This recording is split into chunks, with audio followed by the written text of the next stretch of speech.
ዕለተ ዓርብ የደስታ ቀንም የመከራ ቀንም ነው። ጨለማ ሲያይ ይደነግጣል፣ አራዊትን ሲያይ ይደነግጣል፣ ሲታመም ይደነግጣል፣ ሞት ሲያይ ይደነግጣል። ራሱ ድንጋጤ የሞት ምንጭ ሆነ። መቁሰል ለነበረበት አዳም ቆሰለለት፣ መሞት ለነበረበት አዳም ሞተለት።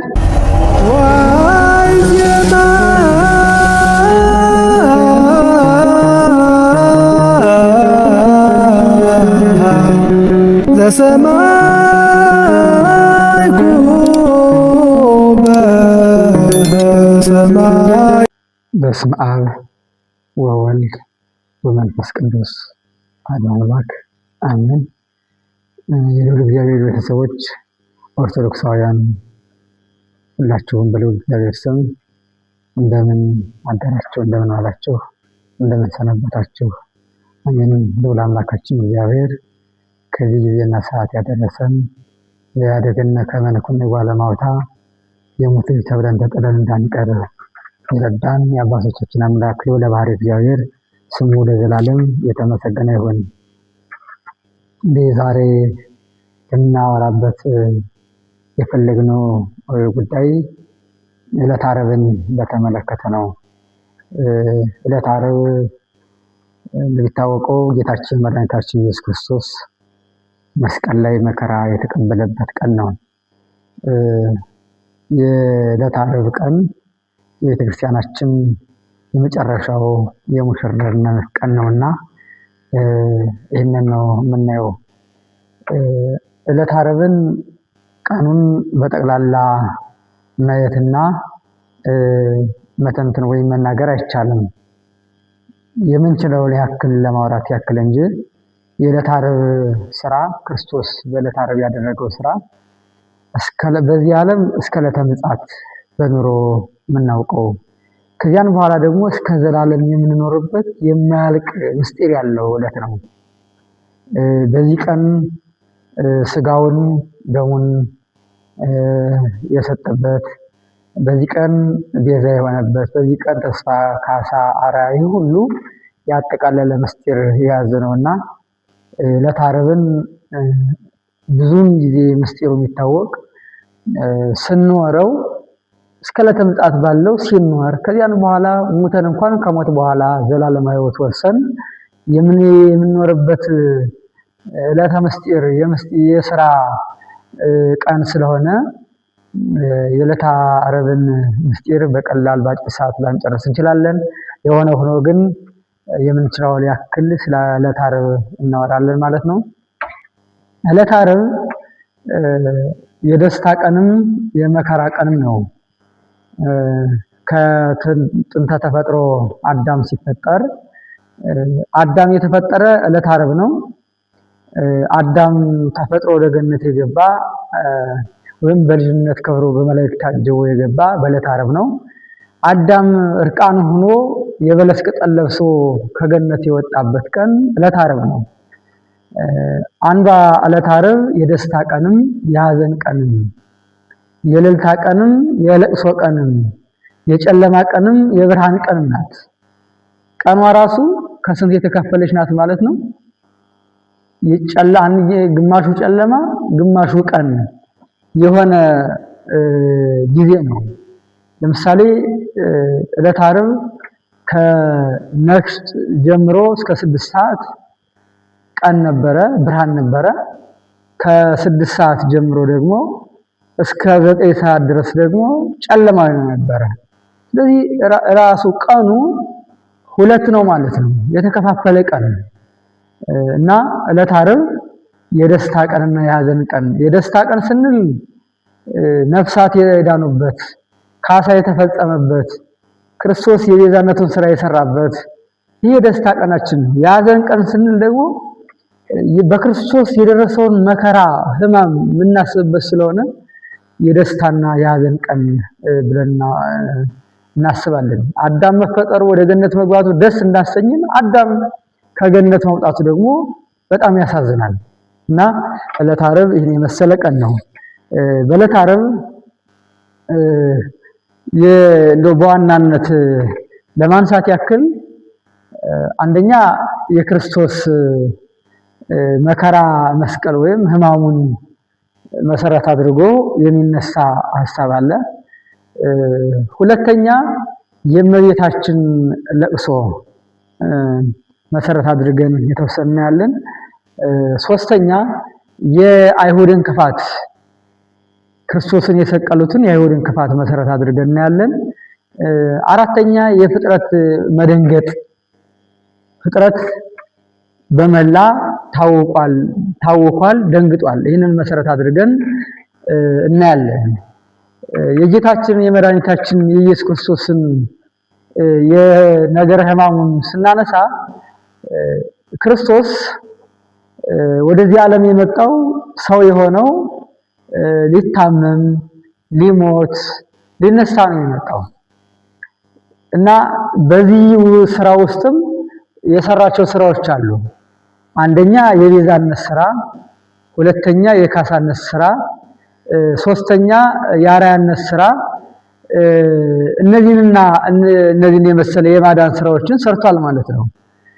የቤዛነት ስራ ስንል በሰው ልጆች ላይ የነበረውን 5500 ዘመን የነበረውን ሕማም መከራ ራሱ ተቀብሎ ቤዛ ሆኖናል። ቤዛ ማለት ፈንታ፣ ትክ፣ ስለ ሚል ትርጉምን ይሰጠናል እና ቤዛ የሚለውን ለክርስቶስ እንሰጥ የአዳምን ህጌንተ አዳም ሆኖ አዳም ሊቀበል የሚገባውን መከራ እርሱ ተቀብሎለታል ማለት ነው።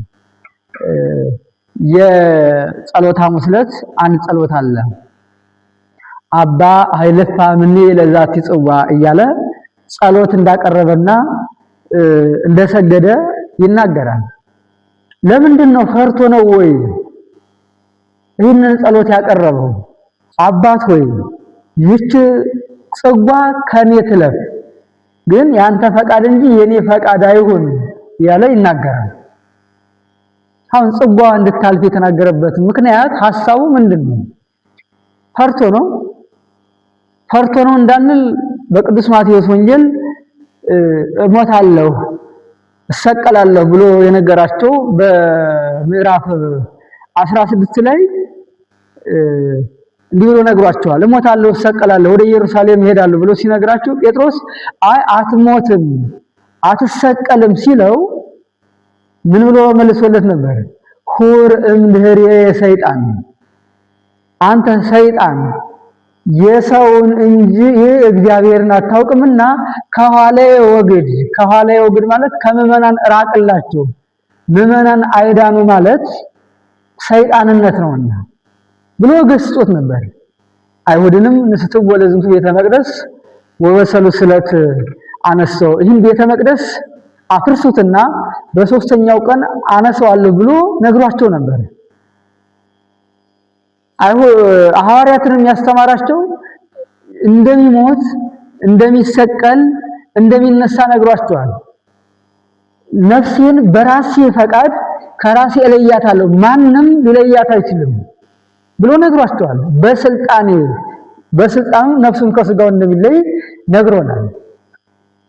ከዚህ ቀጥሎ ደግሞ ራሱ የሚፈራ አምላክ አይደለም፣ የሚሞት አምላክ እንዳልሆነ እኔ ትንሣኤና ሕይወት ነኝ፣ ሕይወትነት ሕያውነቱን ነግሮናል።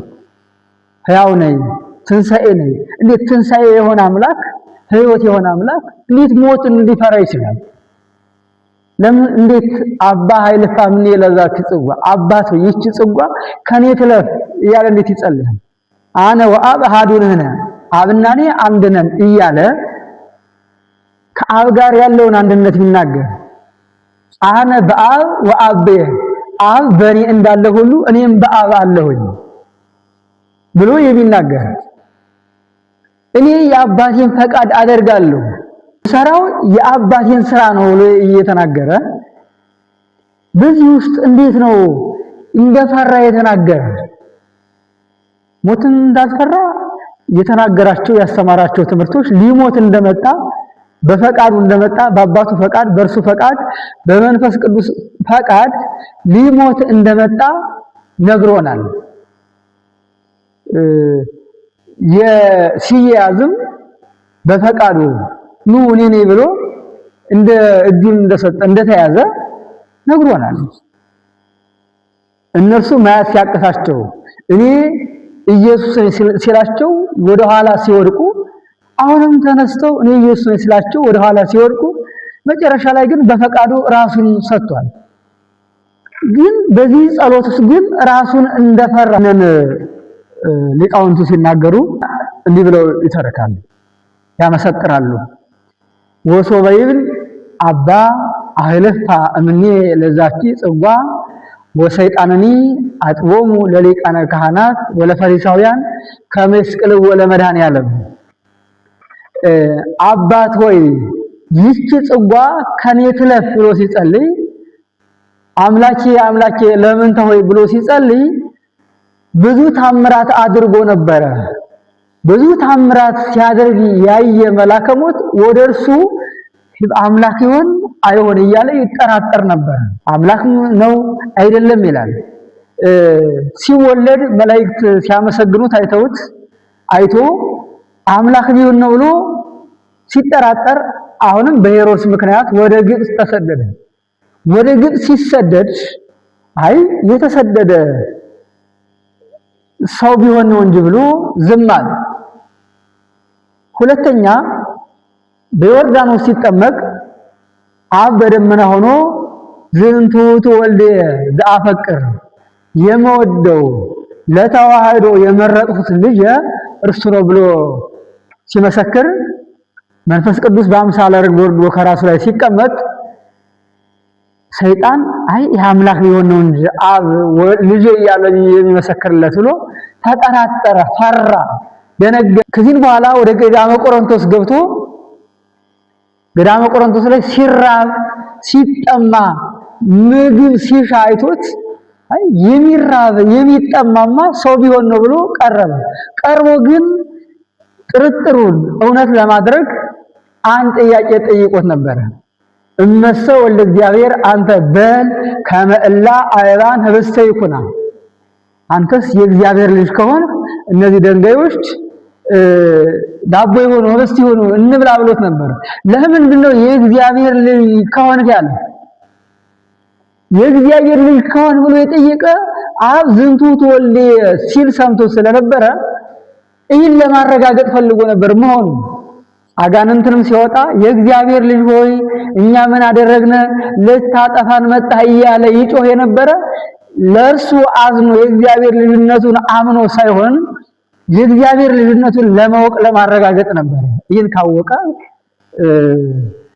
በቃ ይፈራል ማለት ነው እና በሚያደርጋቸው ታምራት ሁሉ ባህር ሲገስጽ ይፈራል፣ ሲያንቀላፋ ደግሞ ሰው ቢሆን ነው እንዲህ ይላል። የርስት አበርክቶ ሲያበላ ይሄ አምላክ ቢሆን ነው ይላል። ሲራብ ደግሞ አይ ሰው ቢሆን ነው ይላል። በዚህ ውስጥ ነው የነበረ። ከዚህ በኋላ እንዲህ ብሎ ሲጸልይ ይሄማ ፍጡር ቢሆን ነው እንጂ ብሎ በአይሁድ ላይ አድሮ አይሁድ ይሙት በቃ እንዲፈርዱበት አደረገ። በአይሁድ ልቡና ላይ አድሮ ምክሩን አስቀጠለ። በአይሁድ በኩል አንደኛው ይሄ ነው የጸለየ። ሁለተኛ ግን ክርስቶስ ለቤዛነት ነው።